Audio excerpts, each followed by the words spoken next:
Today on Two Decent Blokes. San Francisco has become San Francisco? I moved out to San Francisco when I was a young radical to work on political causes, and while I still support a lot of that work, join us in rejecting the notion that to be free we must cage others. Is he referring to criminals that we have to cage others? Listen to the language he's using. America does lock up a higher percentage of our people, disproportionately black people, than any other country. Check the mic and make sure it sound right, boys.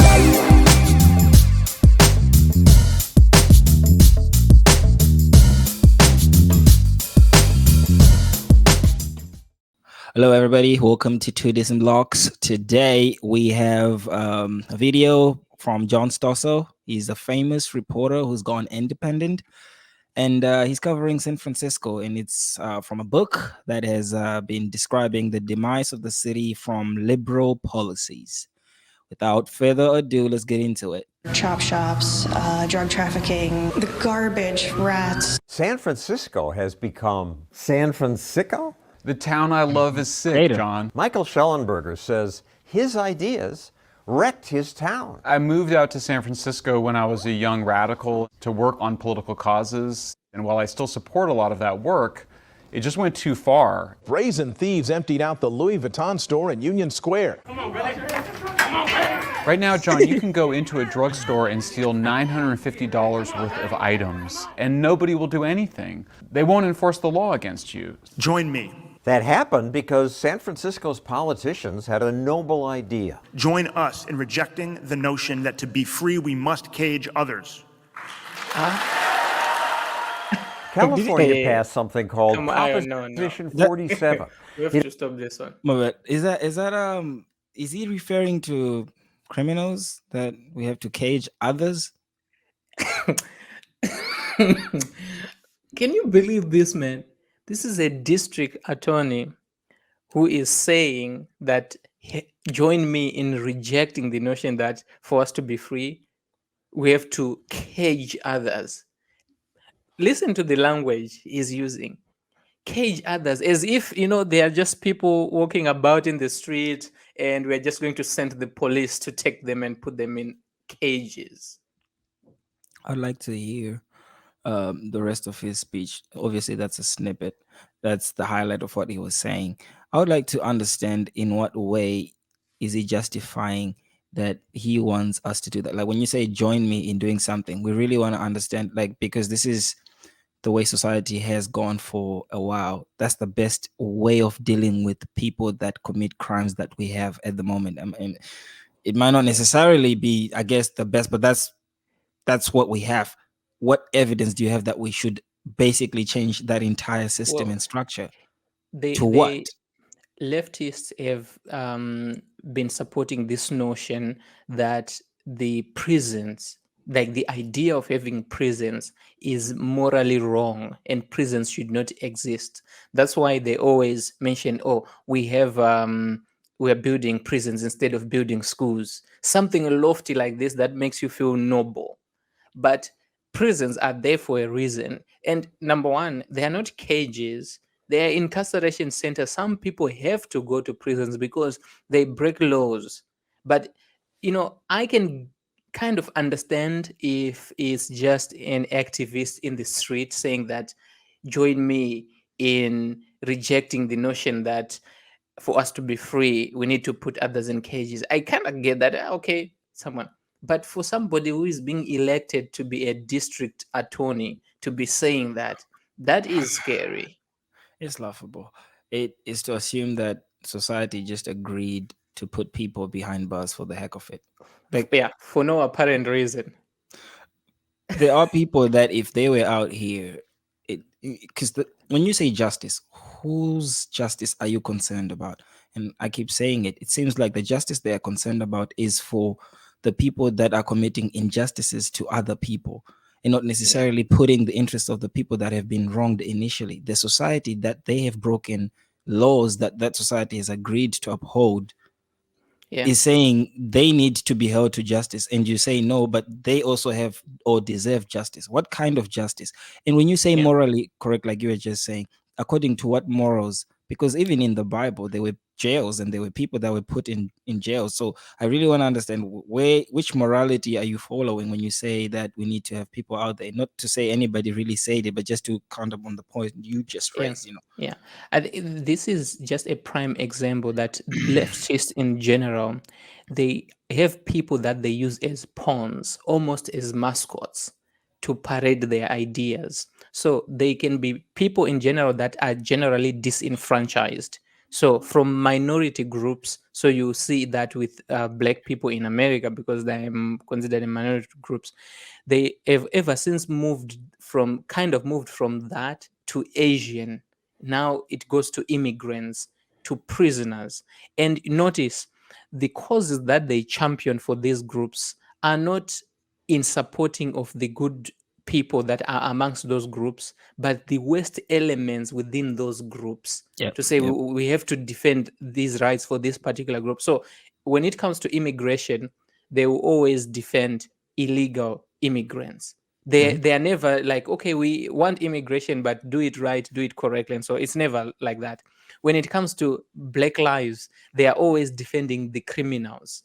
So it can start with maybe a police shooting, but when facts come out that actually this person was resisting arrest or whatever the circumstances were, even to the point where the person who got shot was a professional criminal, that actually makes them even more fervent in their idealism to want to help and prop up these people. But all they are, prisoners, minority groups, whatever they are, to the left, they are just mascots that enable them to feel superior. Because think about it this way: if you are going to help a student who is doing well in school, to say you are doing well, I'm going to reward you. Very few people are going to look at you and say, wow, you're doing a good, this is such a noble thing you're doing. But if you are going to go and help someone who is downtrodden, who is considered scum or the worst of the worst, for whatever reason, under whatever standard, then it puts you on a higher moral plane compared to everyone else. Like, look, I'm trying to help people who are in bad situations, who are in trouble. They might be drug dealers, drug addicts, and so on. But what you are more concerned about is your moral positioning and not the welfare of those people. That is why they never talk about black on black gun violence, but they talk about white cop kills black men violence. They focus on that one because the other one doesn't put them on a moral pedestal. It actually highlights a perpetual problem in that society. Yeah, you care about the people that are committing crimes, for example, in the black community, but you don't actually care about the people who are having those crimes being committed on. To say you only just care about the justice for those people. Eliminated penalties for many crimes. Instead of investing in prisons, Proposition 47 will divert $1 billion to K-12 education, mental health, and drug treatment programs. America does lock up a higher percentage of our people, disproportionately black people, than any other country. Prop 47 getting a lot of support from a lot of celebrities. That's Jay-Z at one of his concerts talking about the importance of Prop 47. The jails are overcrowded. People don't get better being in jail. A lot of the people who steal maybe just needed the stuff. The state made a decision. We're not going to lock you up. None of us want mass incarceration, but that was a recipe for disaster. Knowing they won't be jailed, thieves steal right in front of security guards. In addition, San Francisco is filled with little tent cities where drugs... Before we get to the drug issue that they're about to point out there, I just want to point out, sometimes we hear these things and we don't actually connect them, or we connect them vaguely. What's the connection between building more schools and building more jails? Because you see, it's idealism. It just sounds good, and that's good enough for them. No, deal with the assumption. The assumption is it's a zero-sum game, that the more you're going to have more schools, you're going to have less jails. which kind of, you could say that, but you can't juxtapose to say just go and build more schools and not more Dude, jails. I would tell you this. There are less prisons in Finland than they have schools already. Yeah. But that doesn't mean that in that society there is any connection as to the amount of crime that is going to happen. Prisons are built as per need. One of the reasons that they Exactly. complain, that there is overcrowding in prisons is because they are being blocked legislatively from building prisons. We need more prisons so that each prisoner can have their own room and be imprisoned there. It improves the conditions. But saying defunding prisons, it means that the criminals that are there, they're going to be overcrowded. We're going to have problems. People are going to be raped. There's going to be more incidents of violence and so on and so forth. Yeah, well, the justice you want for the prisoners is also not being upheld, especially when they're overcrowded like that. But again, I asked the question to say, if we're building jails because of the need that crime is being committed in America, or at least in the American, social landscape, does building more schools do anything to deter crime? Like, that's one thing. It's to say crime is being committed because there's just no education. What they're really teaching kids in school is not really going to deter them from doing that. But I think more of the culture to say, if someone was saying encourage people to get married, and hopefully we will have less single parents, or maybe less single run homes, and that could probably be directly proportional to the amount of people or children that are delinquent and that are in juvie and all that type of stuff. I could probably say yes, there's a correlation. But schools, it's a very vague and very far correlation. But they get to say it, and it sounds very trendy and poppy on stage, like Jay-Z was saying. But it's not going to solve the problems that are creating more criminals. Exactly. What they care about is, does it sound good? That's good enough.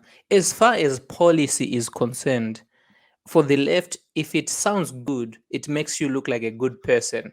That's as far as they think about it. That's good enough for them. And just to point out one thing, they say you were saying here, he said America imprisons more of its population, disproportionately black people.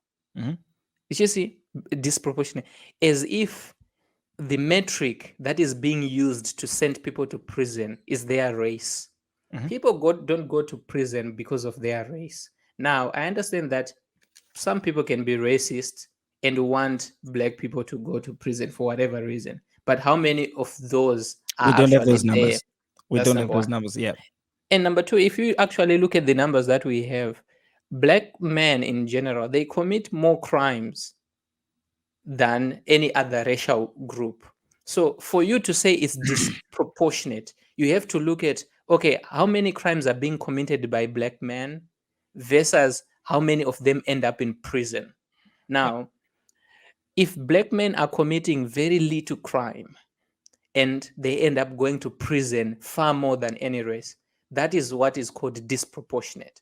But you cannot call it disproportionate to say, okay, 40% of the prison population are black men, yet they are only 7% of the population. Because what is being considered to send people to prison is not their race. It's And here's another, just one more thing about this thing, disproportionate. There is no industry, no profession, nothing that is distributed equally or proportionally to across any population size. breakdowns. Yeah. For the obvious one you were mentioning earlier, the NBA, 74% of the NBA players are black. Now, that's disproportionate. Nobody complains about that. If you look at some other industries, what population of the bodegas in New York City are owned by a certain minority group is disproportionate. You will not find 13% of the bodegas owned by black people and white people owning 40% and so on, as the population is distributed. There is virtually nothing proportionate about any industry, about any activity on earth So why are they expecting for there to be some proportionality when it comes to incarceration? It's ridiculous. If you look at, for example, music, you find that more hip hop artists are obviously going to be black, more country artists are always going to be And white. with classic music, it's going to Classic be music, different. it's the same thing.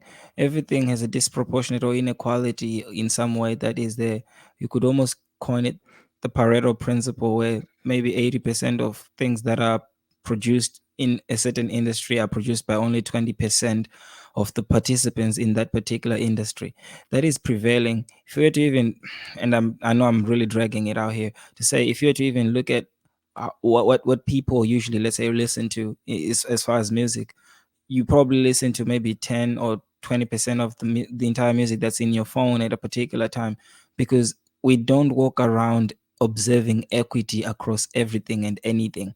So now to come back to what he's saying, he's just trying to say, if you have a population of 13 million, 13%, but committing 50% of the crimes, it is only fitting for them to be disproportionately incarcerated. And someone would say they're disproportionately incarcerated because they are also being disproportionately policed. To say we have a presence of more police in communities that are predominantly occupied by black people. Now, this could be the classic chicken and hen, whatever, chicken and egg situation to what actually starts first. We have policing because there's crime in a neighborhood. We don't just have people being called to go and watch certain neighborhoods for the heck of it, but it's because there's a need for it. Now, I think at the present moment, talking about it, would you not want more police officers to be in a place where there's a lot more crime? Because that would be the next question. What's the solution? So I don't think the point makes any sense to say disproportionately this, disproportionately that. Is to compare what is the crime level of that particular group of people. And if you noticed, even in high crime neighborhoods, most people in those neighborhoods are not criminals. The majority are not criminals. Yes. But to say that, okay, let's remove the police. Why are you removing the police? Why not reduce the crime rate? Because Removing what's going to the police is going to make the victims of those crimes, which are largely also the black people, to say, if you're concerned about disproportionate treatment, there's disproportionate crimes obviously being committed by these black people, and also as far as races that are encountering, like if it's like crime or just being victims of all this crime, the black people also would be on top of that because they live with these people and the crimes are committed against them.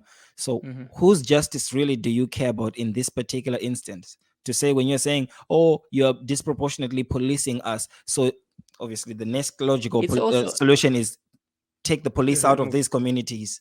So what happens to the victims that are disproportionately attacked, which tends to be black? And think about it this way. To say that you are disproportionately policing, it's like, the police is too hard on criminals. How does that make sense? And the flip side of it is, if there are so many police officers in a neighborhood, it means that for people who are not criminals, the majority, they are being protected. So they are being disproportionately protected in a way.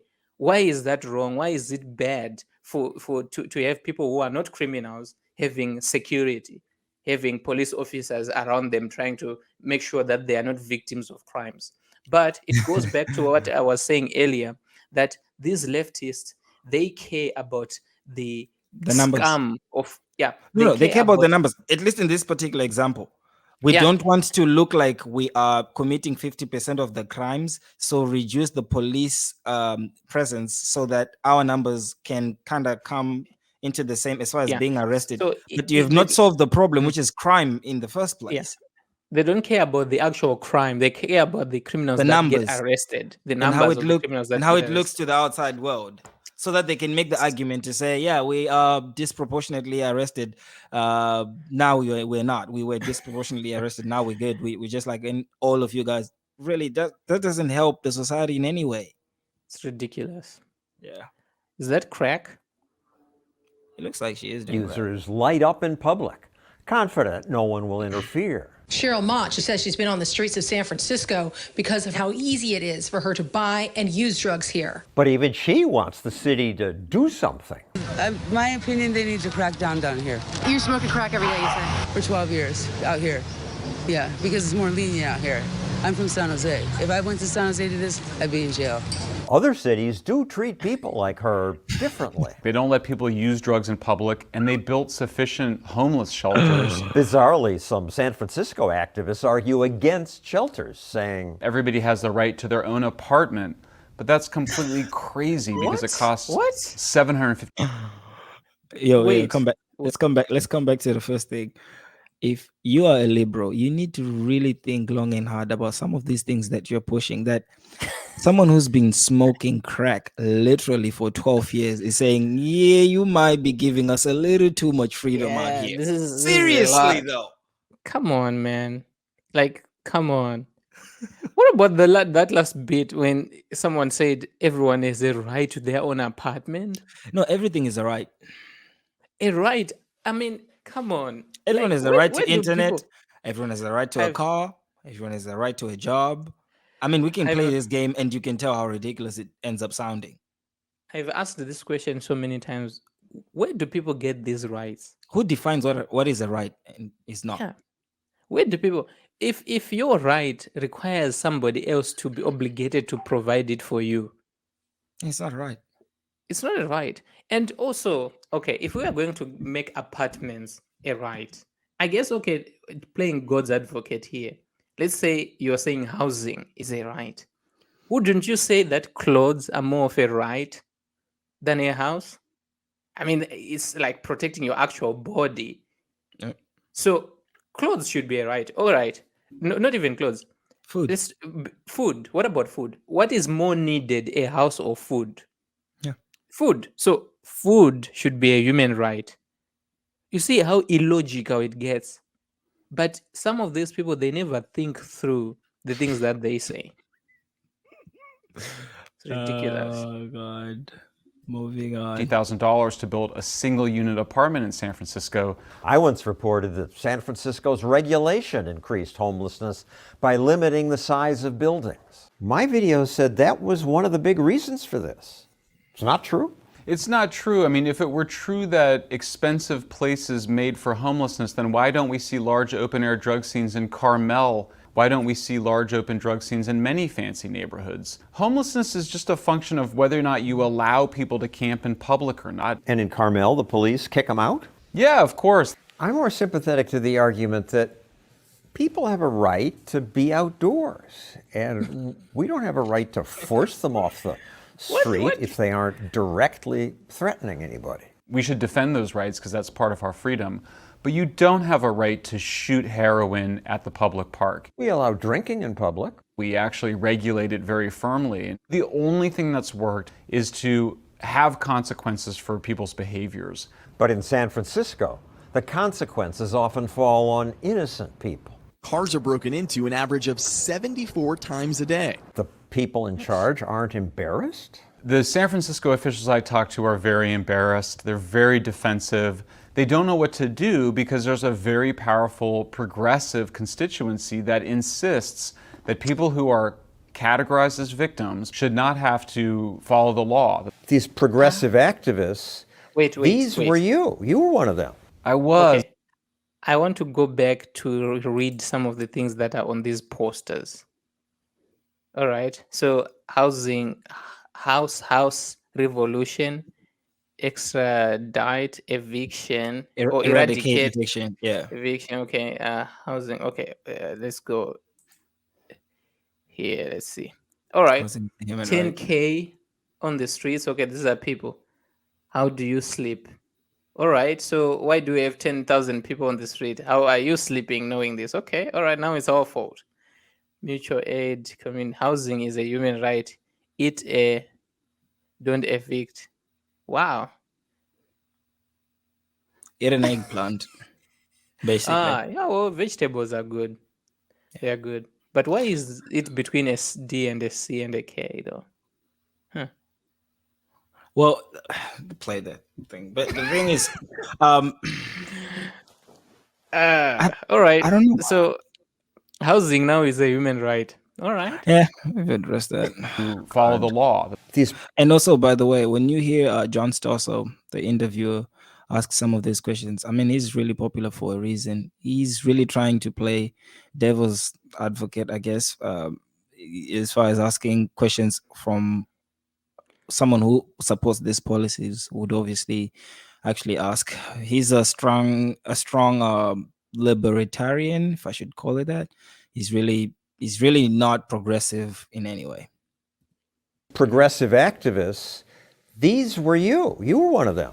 I was a progressive activist for a very long time, and only recently, in researching this book, did I decide I couldn't use that label anymore. His new book says progressives ruin cities. Progressivism has become the abdication of personal responsibility. Well, it's pretty much always meant that. Were you dumb then and you've wised up? You got me a little bit. I mean, yes. It's time that the reign of criminal. Credit to this man for admitting that he was dumb and now he is wised up. Credit to him. And I don't say this lightly because, you see, people would rather live with their failures and their mistakes than admit they were wrong because it strikes at their ego. Part of the reason why he actually changed his mind on this thing, because in reality, he is genuinely a humble person. It takes humility to admit your mistake and say, I was mistaken, I was wrong, and I've changed my mind. Some of these people, especially the politicians, they realize that they have made mistakes with their policies. But to to admit that I was wrong, number one, it's political suicide. It's the end of their career to admit that. Yeah, so people would suffer all over San Francisco just because you don't want to admit that, no, I was wrong. Some people have to go to prison. I think also this is one of the bigger issues at play, that the constituents itself does not in any way take any form of recourse for what they've advocated for and what it's gotten them as far as results. You hear this being said, I've heard Jordan Peterson, when he's having conversations with lefties, saying the results for what you're asking for are going in the wrong direction. To say before you start something, you have an hypothesis. Oh yeah, if we give people this, or if we, for example, make it, if we relax the laws as far as putting people in jail or keeping them in jail, we're going to get them out there. That is one thing that you're going to do. And you're saying, if we do that, it will result in A, B, C, D. Meaning it maybe will result in a safer neighborhood, or it will result in a happier neighborhood, whichever it is. Or it will result in less crime. And then you start doing that. You've done that for 2 years or for a year, and you can visibly see crime getting up or the numbers getting up. These people do not have the humility to say, what we thought was going to happen is not where the directions or the results are going. And we're going to actually stop this and try to reverse it back. They will stand down on there, and this probably is what has happened in California, to a point where everyone can tell. I mean, they've already themselves cited 10K out there. There's no just other state. Just in San Francisco. It's just people the city, are living in California. Exactly. And it's like there's no other city that has that high amount of people that are outside. Why is it only in San Francisco? You need to ask yourself that. Yeah, you can just do a direct comparison. The thing about these social situations is that you cannot get into a laboratory and mix chemicals and repeat the experiment and so on. But the best we can get to that, like you were saying, is to say, okay, what are they doing in Jacksonville, Florida? What kind of policies are they pursuing as far as homelessness is concerned, number one, and as far as imprisonment is concerned? And what are they doing in San Francisco, in California? Then they are polar opposites. One is progressive, the other one is somewhat more conservative in their approach to public policy. Then you see the result. Do we have as many homeless people in Jacksonville as we do in San Francisco? I live in and what Texas. is causing? Yeah. You only see a couple of homeless people, like I can count them, usually on traffic lights or anything, just like anywhere else. Obviously, that you're always going to have people that beg. I traveled to San Diego last year in June or July. It was horrendous. I've been to downtown Dallas and downtown from San Diego.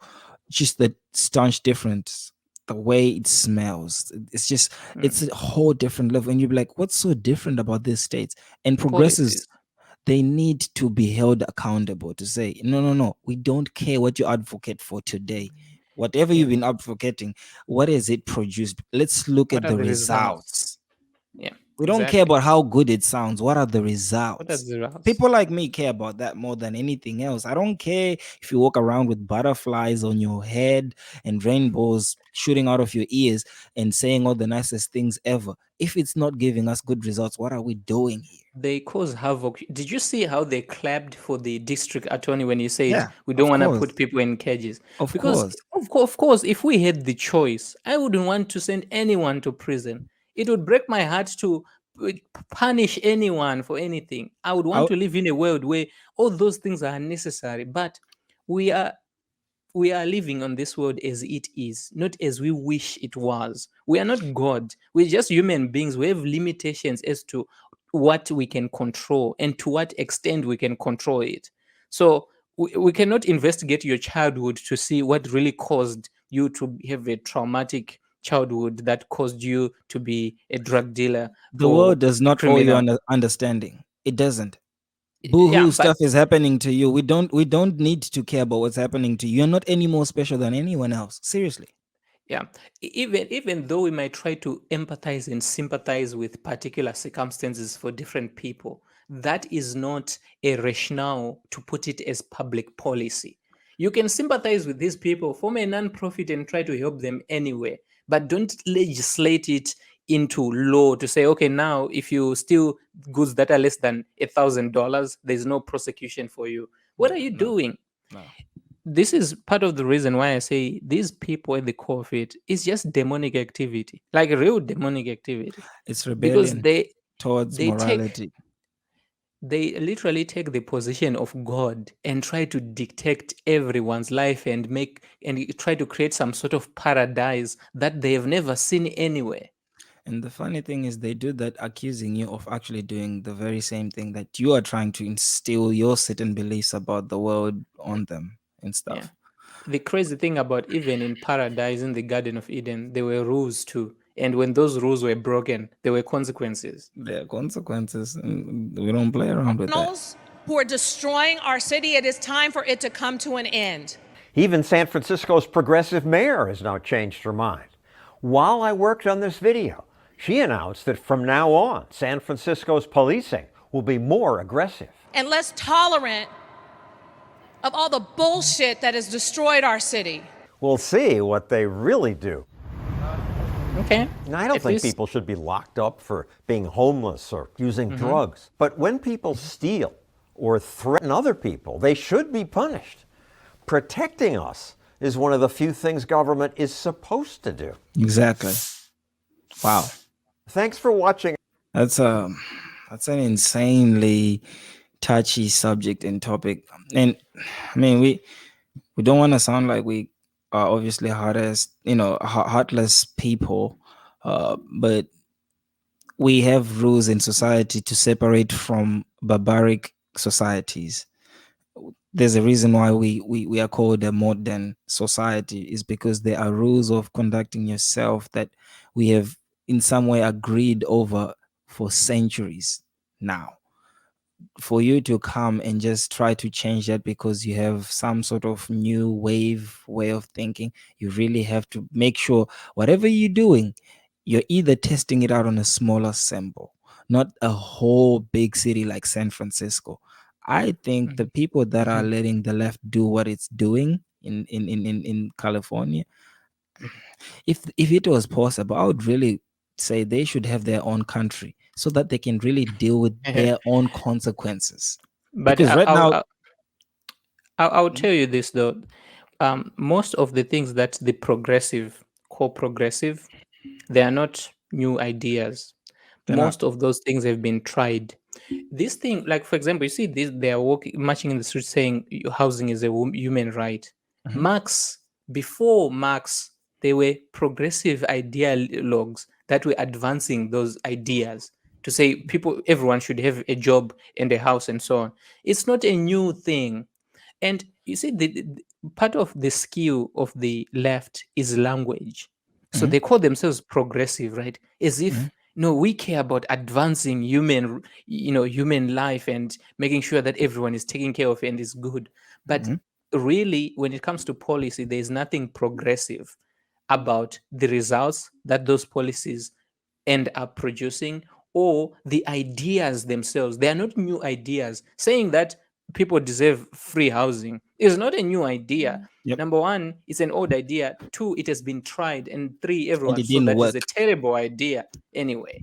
You know, the colonies, even when they came here to America, they really tried this whole let's do communal farming. Everybody puts everything in one place and you take what you want and this and that. We all share and we live happily ever after. And they figured real quick that it wasn't It's going to not work. going to work.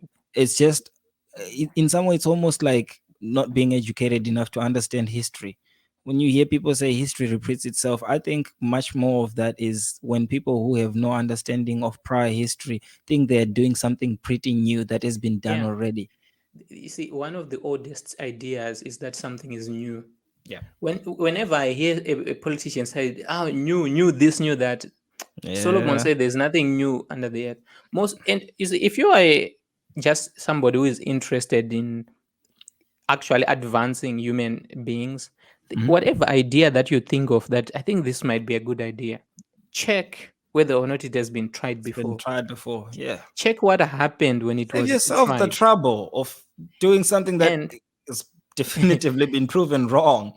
Here's the thing. For some, especially people who tend to be Marxist, who have been questioned about this, they will say, but what they actually did wasn't really Marxism or wasn't really communism, but we're going to try it a little bit different from the way it was done. And that also is an old idea.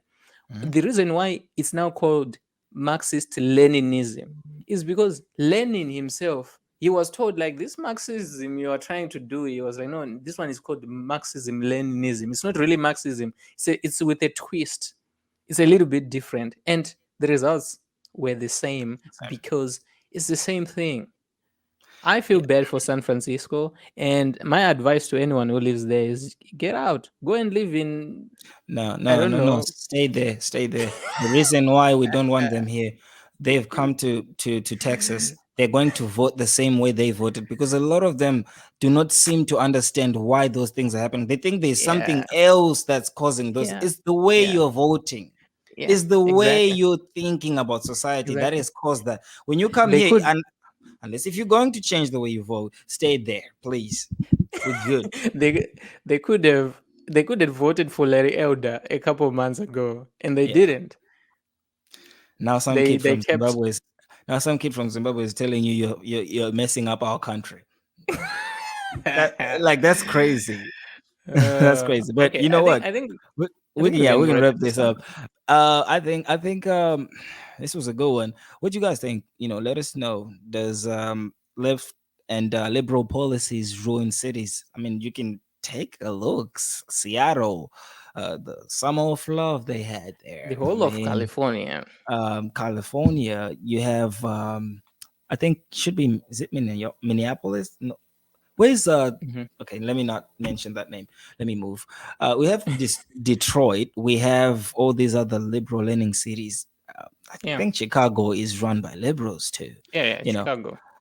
And juxtapose that with Baltimore. other conservative cities, New York. Oh God, don't get me started.